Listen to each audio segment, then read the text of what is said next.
ikindi noneho nacyo kiri aho cyane maze iminsi cyumva narakihoreye ariko noneho ndagira ngo nkiganire nawe amaze iminsi mbona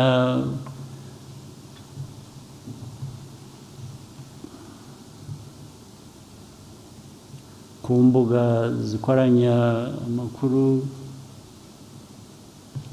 ibintu bijyanye na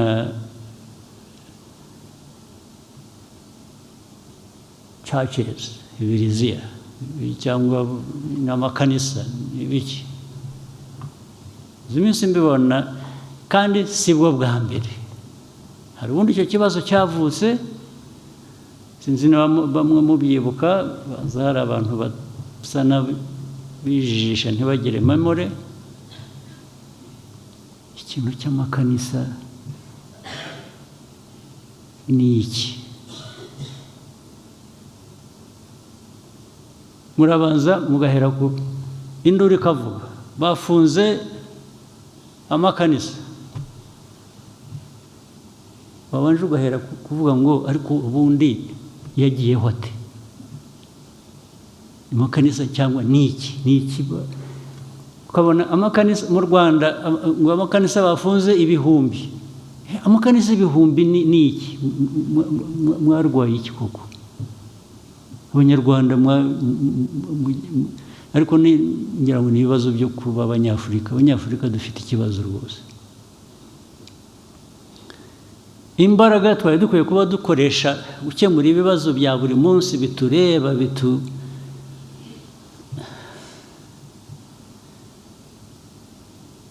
biduha umutekano bituzamurira ubukungu bituma umunyarwanda atagira inzara atagira biriya bibazo navugaga zose mugiye kuzimarira mu bintu ko twagize iki kiganiro tukakiganira bihagije ndetse bigasa nkaho hafashwe umwanzuro habaye iki nyuma yaho ku buryo twongera tugasubira hahandi ubu koko mwebwe nk'abanyarwanda n'aba bicaye mwebwe abadepite mwicaye hano ubwanyu ubu hejuru yo kuba umudepite mwumva mufite aho mushingira ku buryo buri wese muri mwe yagira ikanisa mu gikari cye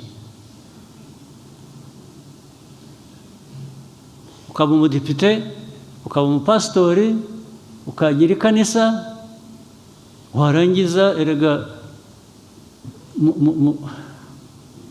abantu bakabishyura n'udafite na wa wundi wabujije ibikorwa byari bikwiye kuba bimuha amafaranga agomba kwishakamo amafaranga akuzanira akaguha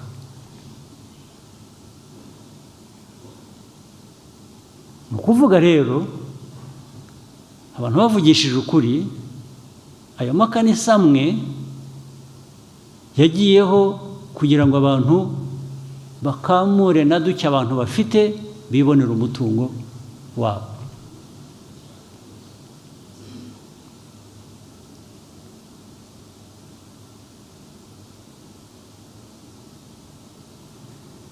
ni iki ni indwara ki ugahura abo rero bameze batyo hari n'ubwo ugira uti wenda bifite ishingiro ariko wenda niko mubyumva sinzi usibye ko bamwe tutabyemera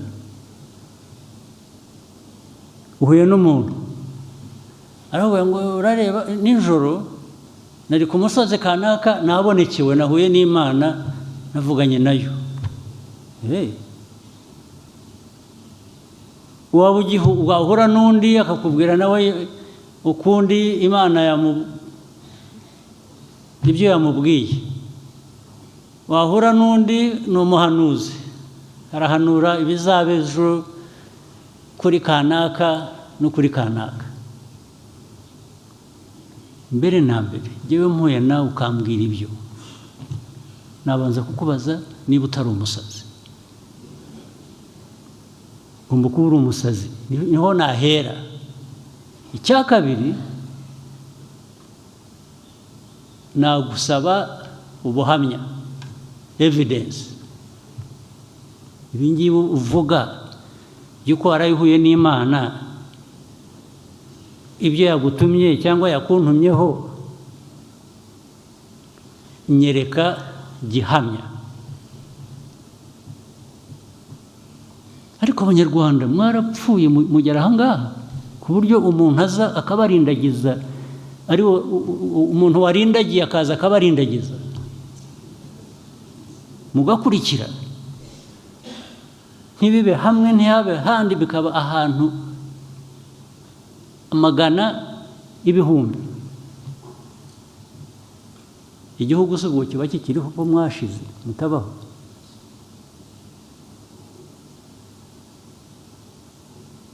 Ariko ubundi ibijya kubaho byo hari ibyo twari tumenyereye, hari ibyo twavutse, bamwe muri twe tunashaje turabisanga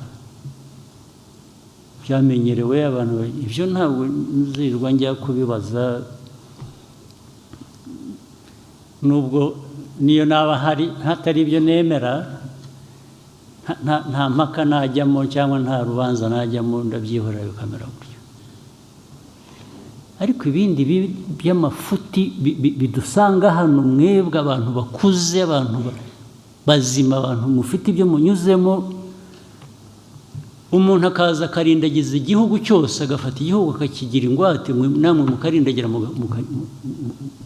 mugakurikira. Uwaturuze se ubwo yarakarabye, wa mugani w'ikinyarwanda.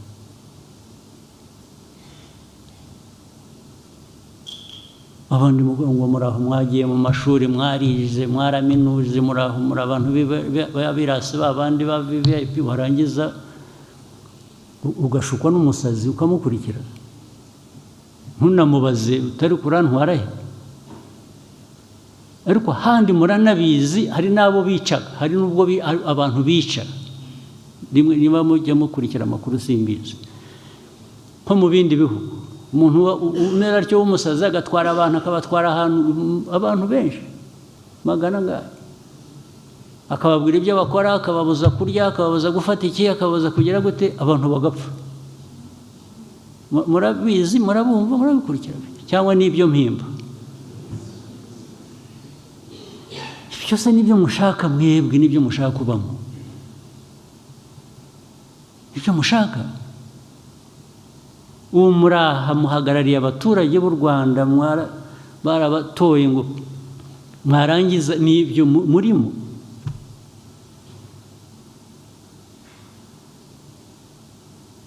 Niba mushaka kuba abapasiteri, muve mu budepite mugende mu abapasiteri. Ariko nabwo mbere y'uko muba abo bapasiteri cyangwa muba amazina yabo sinyazi neza, ibyo bindi mujyamo, mujya gushuka abantu mukabahanurira. Wabanje ukihanurira se wowe, urajya guhanurira abandi bantu ngo babwire ngo bazaba batya, wowe wabanje ukamenya ibyo uzaba wowe. Uri icyo ntazi, urajya gushuka abantu ngo biragenda bikajya no muri politiki. Ni nko kuyobya abantu, bakajya mu bwonko bwawe bakaguhindura uko ugomba gutekereza, uko ugomba gukora buri kintu. Ibyinshi bizanaturuka no hanze byo kuza kuvuga abanyarwanda ukuntu bagenda n'ibintu bakora. Mureke tubazanemo urujijo, bakaza bigize ibitangaza, namwe mugakurikira. Ntawe utekereza, ntawe ubaza, ntawe ugira ati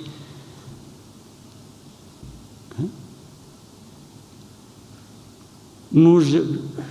Hari izindi manza nyinshi ngo abashinzwe ubutabera bamwe barabizi. Hari uburyo bwinshi bwo kwica abantu bagapfa bakaremba, cyangwa ukabambura ibyabo na bike bari bafite bakayobora. Hari abandi baza bakubwira ko bagiye kukugira umukire, ukabanza kwaka duke wari ufite uteza n'igihumbi aho ukakizana bakaguha bitatu ukagenda ukavuga uriya muntu ukongera ukagaruka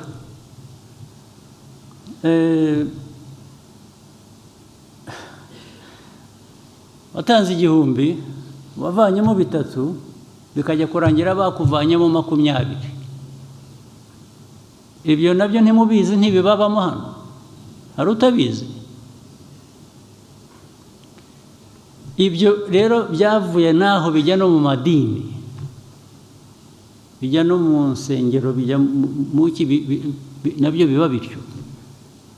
Ubu abanyarwanda mwararindagiye mufite icyo kibazo. Ariko ubundi izo nsengero cyangwa ayo madini n'abayayobora n'iki ubundi ntibifite uko bigomba kujyaho. Niba ari ibintu hari amategeko abigenga, niba byujuje ibyangombwa ibyo birumvikana. Mwebwe nk'abadepite muzashyireho n'uburyo bw'ibyo byangombwa n'ibiki. Maze rero baragiye ukuntu babarindagiza umuntu waje akora ikibi ariko yitwikiriye Imana. Wari kuvuga ngo ariko se umuntu uvuga ibintu by'Imana ndamuvugaho Imana ntinyumva nabi. Ariko uyu muntu uko ari nkawe nawe uko ari umuntu nkawe wagiye ahubwo we wagiye kumwemerera guhinduka Imana gute? Ni umuntu nkawe ntabwo ari Imana. Ibyo avuga n'ibyo akora uba ukwiriye kugira icyo bibazaho.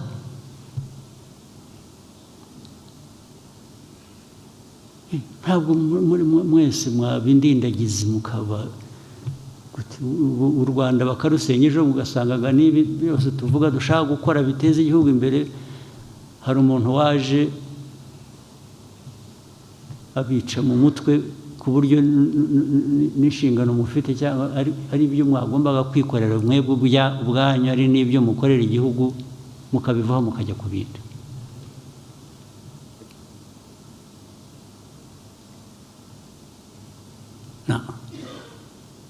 Icyambere ibyo byose mvuga hari amategeko ariho,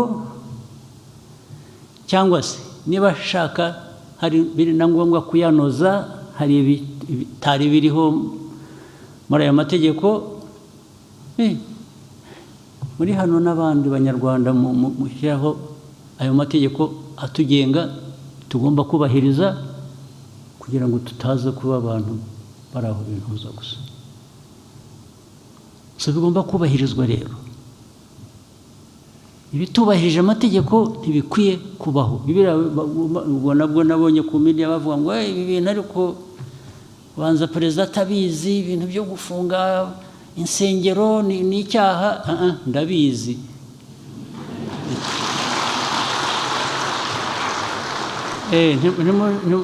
Ntabwo nshaka wumpa ruswa ngo munjyaho mu izina ryiza ngo buriya byabaye ko atabizi kandi mbizi. Ahubwo sinabishaka na busa. Ibintu by'akajagari aho ariho hose noneho niyo byaba biri mu madini ntabyo nshaka, nzabirwanya rwose.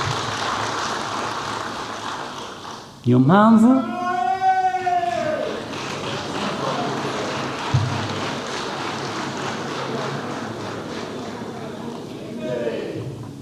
mpamvu mwebwe nk'abadepite n'abandi mufatanyije n'izindi nzego hajyeho uburyo buyobora abantu mu nzira yumvikana budafite uwo buhutaza. Iyo mvuga budafite uwo buhutaza ntabwo mvuga muri abo ngabo babirimo bakora ibyo. Abo bakwiye guhutara.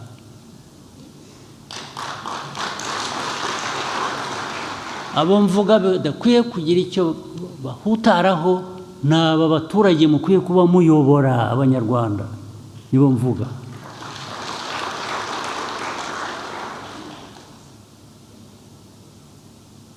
Abanyarwanda mubeshya mubeshya mukabajijisha mukabatwara aho badakwiye kuba bajya mukabambura na bike batunze mwebwe mukabigira ibyanyu bigomba guhagarara byanze bikunze.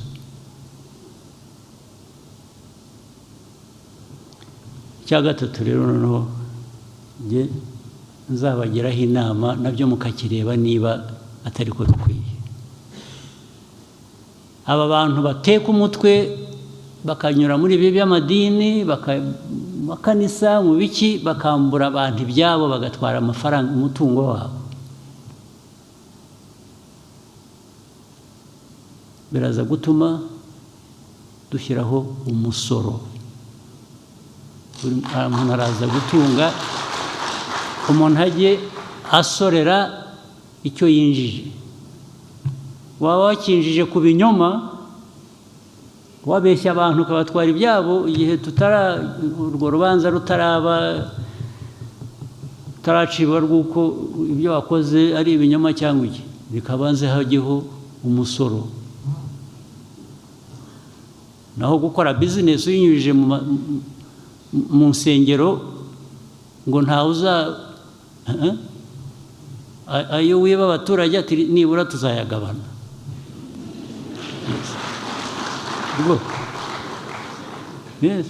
Ajye muri leta, ajye gufasha abo tuzasanga baragiriwe nabi.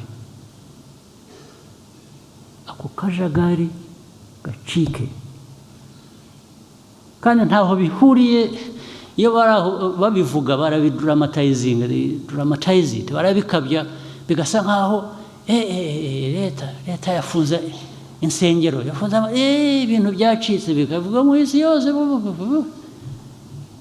bigasa nkaho hateye ikintu cyo kwanga kwemera cyangwa cyo kwanga Imana cyangwa cyo kugira mureke kubeshya. Abantu bareke kubeshya, ntaho bihuriye. Ntabwo uzaza witwikiriye ikinyoma cy'Imana ngo wice abantu. Abo bantu wica nabi Imana,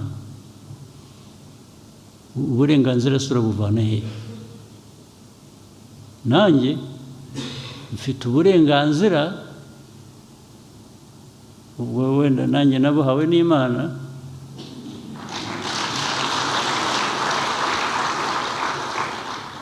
bwo kurengera abayo.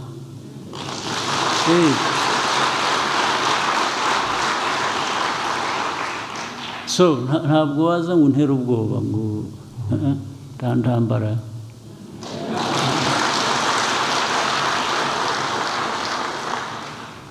Rwose bigomba guhagarara, ndabibabwira, kandi bihagarare bitaragera kure cyangwa bitere n'ibindi bibazo bitoroshye. Bihagarare. So abari bazi ko ntabizi ndabura ngo ndabizi cyane rwose, kandi nsubiremo bikwiye guhagarara, kagira uburyo binyuramo, kigiye kubakwa, kigiye kubaho, hanyuma no mu nzego za leta abazikorera, abazirimo, abafite uko bemera, ibyo bakurikiza babikurikize mu buryo bw'amategeko. Batandukanye ibintu, batandukanye kuba minisitiri ukaba n'umupasitori at the same time. Aho ngaho turahitamo kimwe. Ntabwo ari icyaha, ushobora kubiba byombi, ushobora kuba ibintu byose,